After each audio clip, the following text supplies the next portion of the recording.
Hello world of YouTube and welcome to another episode of Redacted, the show where I take a look at records that have a solid foundation but a spotty execution and making a smoother listening experience out of an album. And this month we're going to be finishing up what has been now a quadrology of Redacteds all within the pop realm. When I sat down to really make Redacteds for this year, I decided I would do a trilogy at the very least on some pop records, because I like pop music, and I don't necessarily talk about it quite to the degree that maybe I should. You know, and I figured I'd ease into that with some everything discussion, a band that I already give high coverage of on this channel with a Redacted on their album, A Fever Dream. I then moved into an album that I had actually done an alternate take review on initially, and decided to make a full-blown Redacted on, the Carly Rae Jepsen album, Dedicated. An album that was a successful project for Carly and had some top 40 success. And while after that point I was originally going to talk about today's video, I instead took a little detour back into an adjacent pop realm by covering a pop-punk record in the form of California, the Blink-182 album. And that was another really fun Redacted to do as well. But after that pivot point, I knew I wanted to land here. An album that was the monolithic career starter for one Stephanie Germanato, aka Lady Gaga. A record that is a modern pop classic, and I could see the argument for it not ever needing a Redacted, because there's a lot of really good songs here. A good chunk of this record ended up on the top 40 charts, and again, it made a household name out of Lady Gaga. However, a year later, there was a little EP that came out that also had some more monolithic pop tunes and some great deep cuts that are better than some of the deep cuts on the album in question. That album being the 2008 pop smash, The Fame. I'll get him high, show him what I got. Now, when sitting down to do The Fame, I could have tackled this in a multitude of ways. I could have pulled A Fever Dream and just added the hits from the Fame monster into The Fame. I could have just done the singles from both of those projects and organized them into an album experience and put that out there.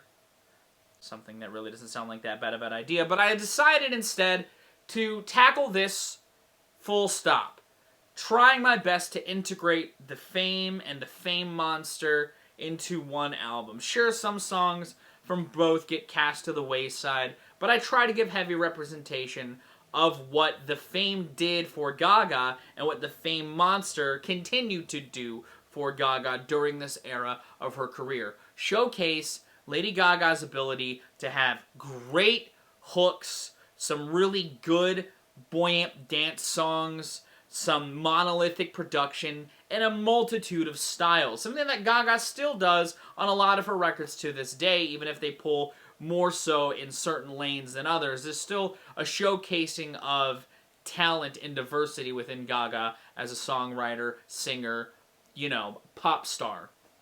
And so that became my mission statement for this version of The Fame. And my version of The Fame is 15 tracks and 58 minutes long, so let's go ahead, show off the track listing, and tell you why I put where I put it.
Pretending we're all right.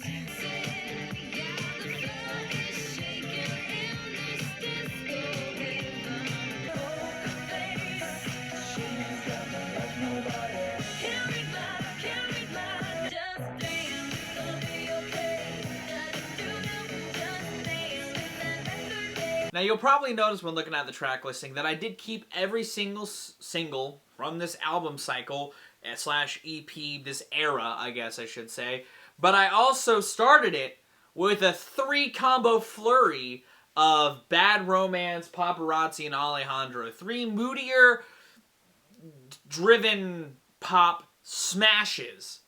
3 songs that I really love from Lady Gaga that in their own ways show some difference in style switch-ups. It again just keeps it in the moodier. Bad Romance has the Bowie crooning in the verses. You know, it's got, you know, Paparazzi's got that sort of contemporary at the time drum pattern with a colossal chorus. So does Bad Romance, also has a colossal chorus. But then Alejandro is her attempt at like an Ace of Base type COD reggae jam. And while it could have easily kept it in this sort of moodier realm, I did want to brighten up the mood a little bit by throwing Nothing Else I Can Say, another single from this album that is really bouncy and bubblegummy and just very cheery, and it's a great sort of love song that I really, really enjoy to bounce off of some of those not quite as romantic leaning or bright sounding pop tunes. And I wanted to have the end of this song bleed really well into the next song, and I figured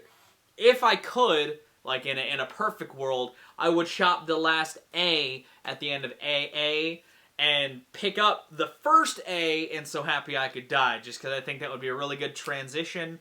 But I like having those 2 songs next to each other anyway, because So Happy I Could Die carries this sort of electro groove at its core with a nice, you know, bouncy hook that isn't quite as colossal as what's come before it. It's just a really good, catchy, you know, dance pops tune that I think is really well put together and carries the torch of the mood from AA incredibly well, because they're both pretty happy-driven songs that, again, I kind of wanted to carry in, but add a little more of that, I don't want to say moodiness, but a little ruggedness to the mix, you know, with Beautiful Dirty Rich, a short little, again, sort of 2008 sounding pop tune with some of its percussion choices, but just kind of, again, further cement just a good sort of energy into a briefer song that just has a fun, quirky pop chorus to it. It's Gaga stretching her arms a bit more, and I like it there, and I feel like it's a really good place for that before going into another single, a great bop,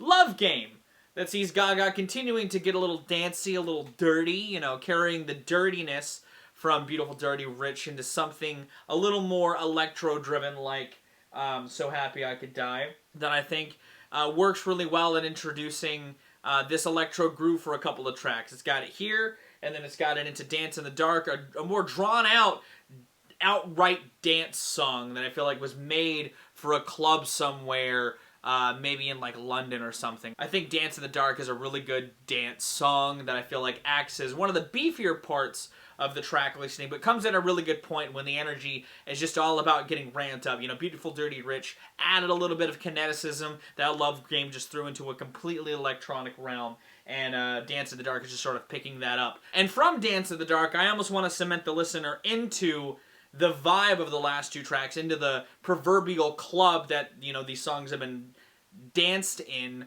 with Telephone, another colossal pop tune. It's a collaboration with Beyonce that sort of just introduces a little more bopification into the Fame that I wanted to carry into just a groove. The next stretch of the record into the finale is all about grooves, my dude, because from Telephone's fading into the night, the title track's groove settles in and brings the listener into the title track, a song about the Fame. But I like the groove of that song, and I wanted to sit in it for a while and let Gaga just throw a bunch of different style switch-ups in there. It could also be viewed as a point where the album's thematics lyrically kind of come to a good head in the title track before showcasing Gaga's propensity to continue to shift sonic gears while retaining the album's concepts at its core with an impeccable groove across each song.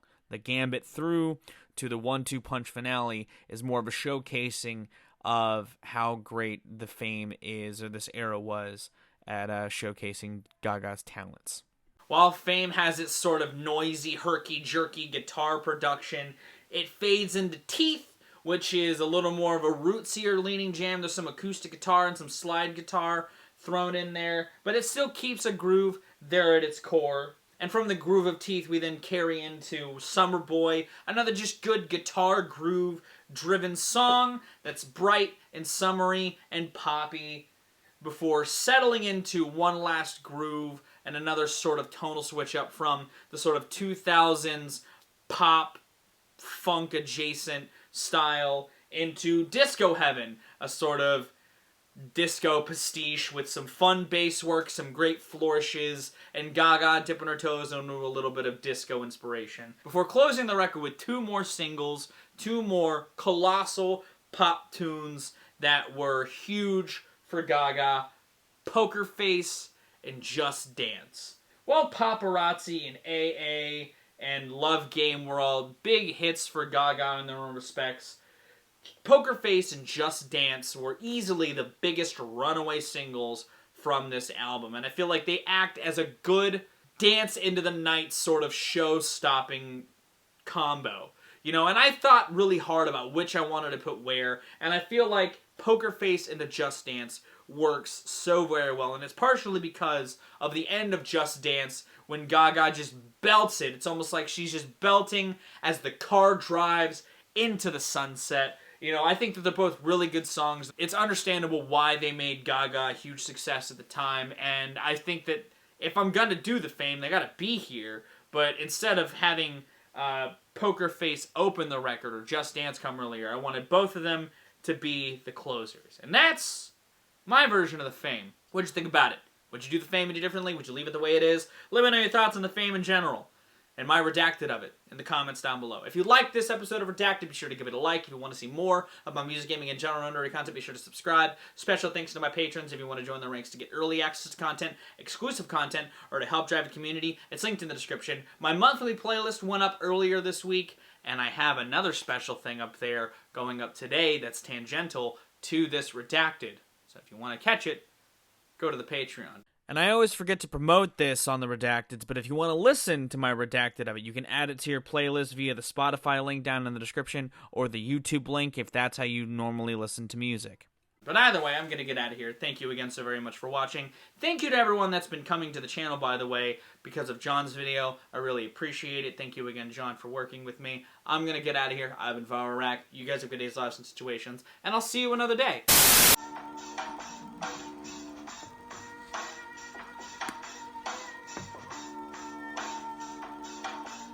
Thank you.